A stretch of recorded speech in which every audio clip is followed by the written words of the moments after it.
They said I didn't belong there. A girl from the wrong side of town crashing a party where champagne costs more than my rent. But as I walked through those marble halls wearing a dress I'd sewn myself, I had a secret they'd never guess. One that would change everything by midnight. If you've ever felt like an outsider looking in, this story will show you why sometimes the biggest risks lead to the most incredible rewards. Stay with me until the end. You won't believe how this night transformed my entire life. Let me take you back to where this all started. 3 months ago, I was Luna Rodriguez. Nobody special. Just a 26-year-old woman working 3 jobs to keep my head above water.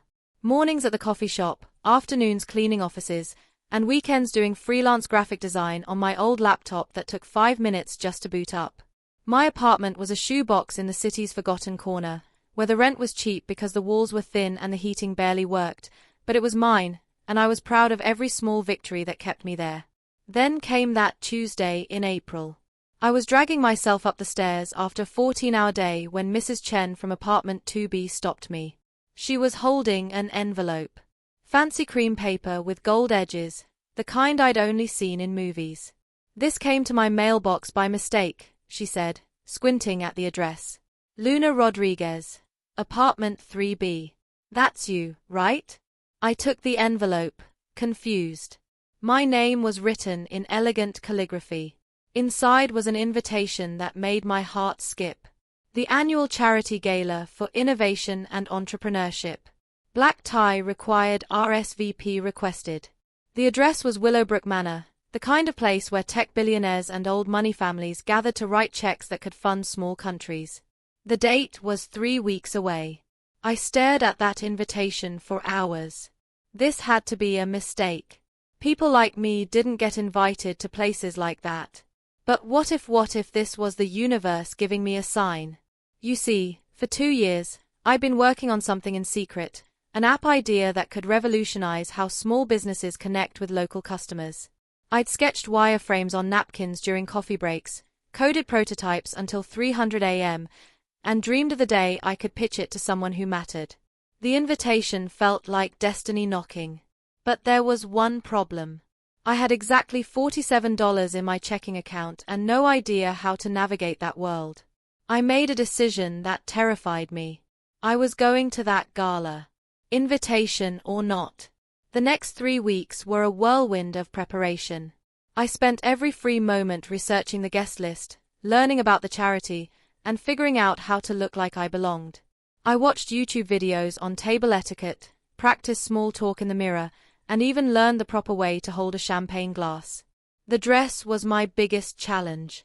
Designer gowns cost more than I made in 6 months. So, I did what I'd always done. I got creative. I found a vintage dress at a thrift store for $12.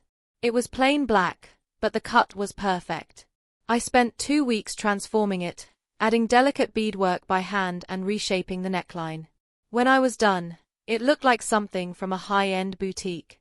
The night of the gala, I stood in front of my cracked bathroom mirror, barely recognizing myself. My hair was swept up in an elegant bun. I'd practiced a dozen times. My makeup was subtle, but striking. The dress fit like it was made for me, because it was. My hands shook as I called the ride share. This was it. No turning back. Willowbrook Manor took my breath away.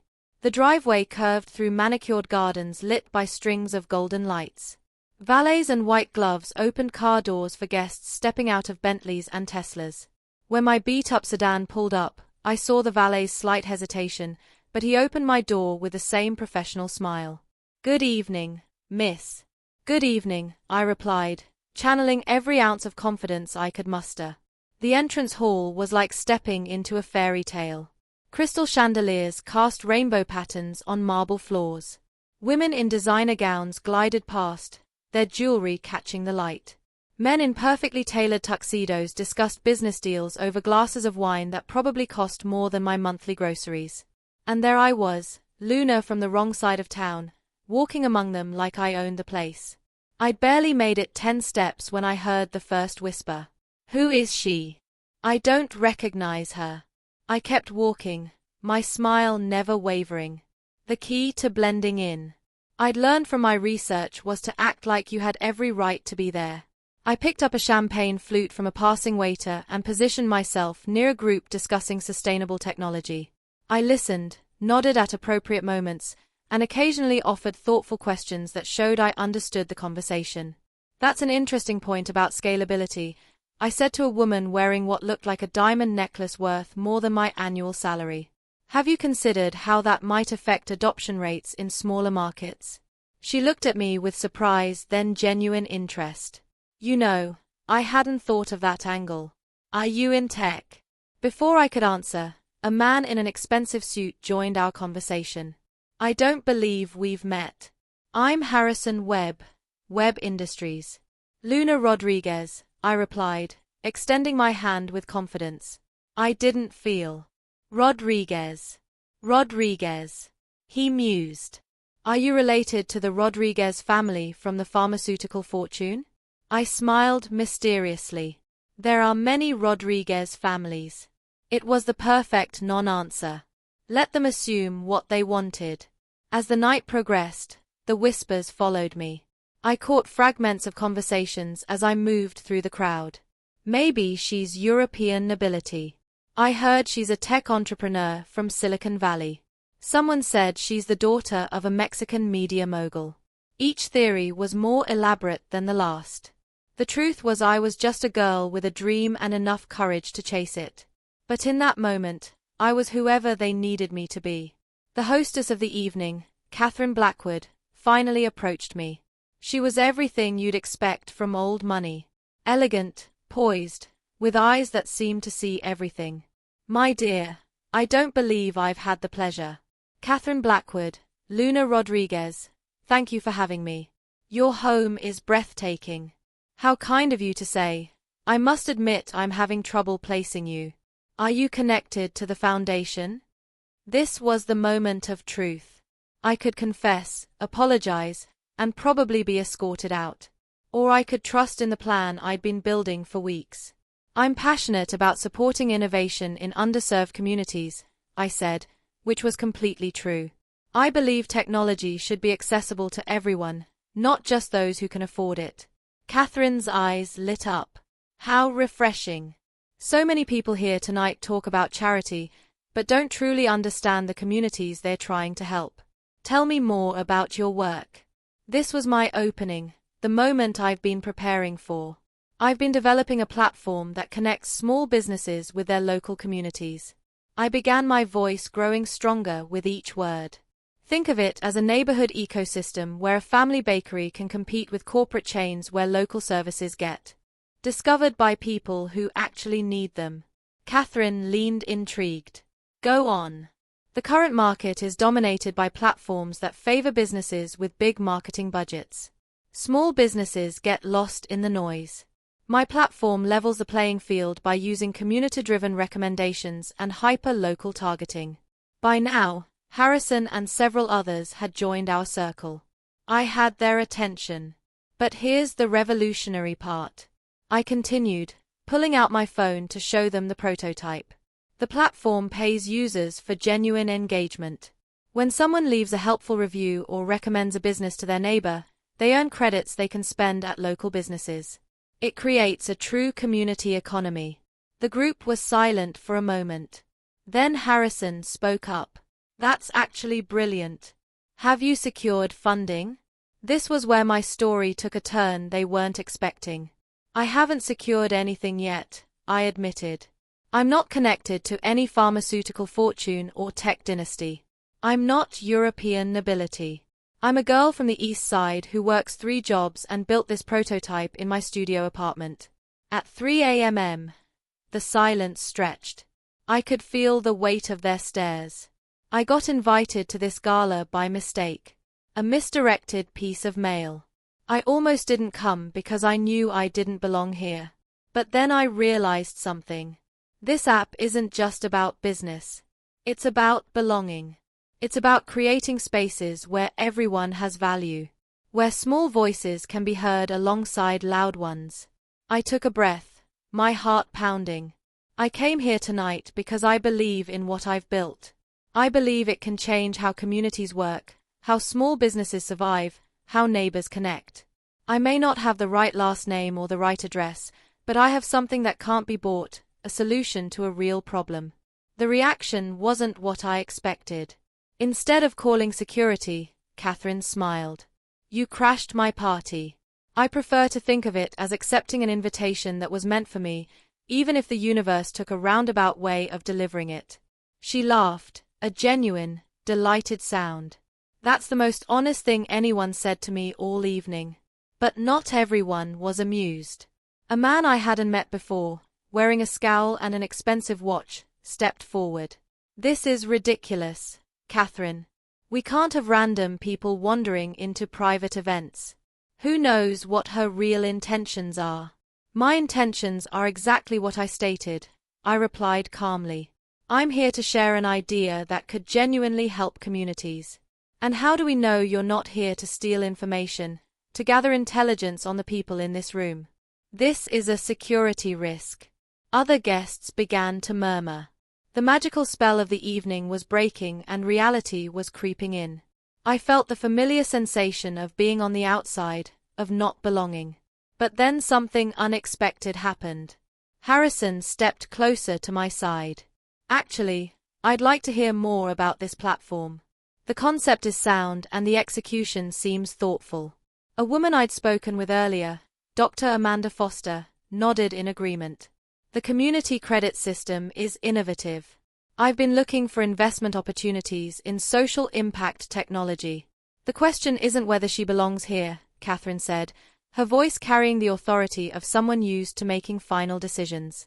The question is whether we're wise enough to recognize a good idea when we hear one, regardless of where it comes from. The skeptical man crossed his arms. You're all being naive. This is exactly how people get taken advantage of. Then let's test it, Catherine replied. Luna, you said you have a working prototype. Show us. This was it. The moment everything hinged on. I opened the app on my phone and connected it to the room's display screen. The interface was clean, intuitive, and polished despite being built on a shoestring budget. This is the main dashboard, I explained. Navigating through the features, users can discover local businesses, read authentic reviews, and earn community credits for engagement. Business owners get detailed analytics and direct customer communication tools. I showed them the map feature, the credit system, the review verification process. Every question they asked, I had an answer for. Every concern they raised, I'd already considered and addressed. The beta testing results are promising. I continued. In a 3-block radius in my neighborhood, local business revenue increased an average of 23% after 6 weeks on the platform. The room fell quiet as they processed what they were seeing. Catherine was the first to speak. This is remarkable work. How much funding are you seeking for full development and launch? I named a figure I'd calculated down to the last dollar. Enough to quit my 3 jobs, hire a small team, and launch in 5 major cities. I'll provide half of that, she said without hesitation. And I'll provide the other half, Harrison added. Plus connections to the retailers and businesses in my network, Dr. Foster smiled. I can't invest money, but I can offer something equally valuable. My research on community psychology and social commerce. This could be a fascinating case study. The skeptical man who'd questioned my presence earlier stepped forward. I owe you an apology, he said quietly. I'm Bradley Chen, Chen Ventures. What you've accomplished with limited resources is impressive.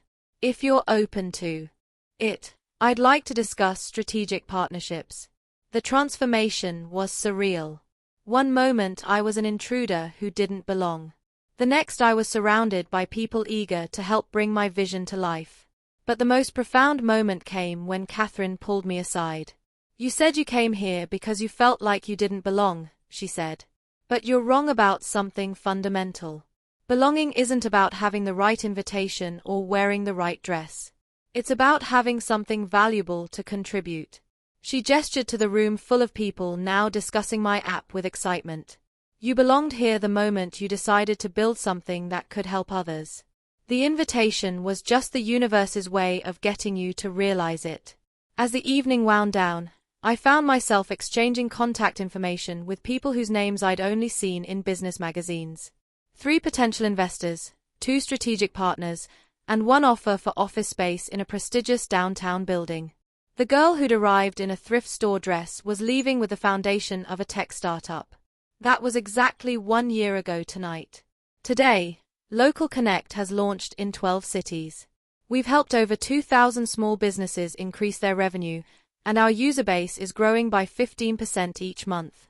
The team I've built is small but passionate, and we're preparing for our series of funding round. But the most important change isn't in my bank account or my business cards. It's in how I see myself. I learned that night that belonging isn't something you wait for permission to feel. It's not about having the right connections or the perfect background. It's about believing in your own value and having the courage to share it with the world. The truth is we all have moments when we feel like outsiders. When we look at other people's success and think I could never do that. I don't belong in that world. But what I discovered is that every room full of successful people was once full of people who felt exactly the same way. The difference between those who stay outside and those who find their place isn't talent or luck or family connections. It's the willingness to take one terrifying step forward when every instinct tells you to step back. Catherine was right. I belonged at that gala the moment I decided to build something bigger than myself. But it took crashing a party to figure that out. 6 months after the gala, I got another invitation to Catherine's annual event. This time, my name was actually printed on the guest list.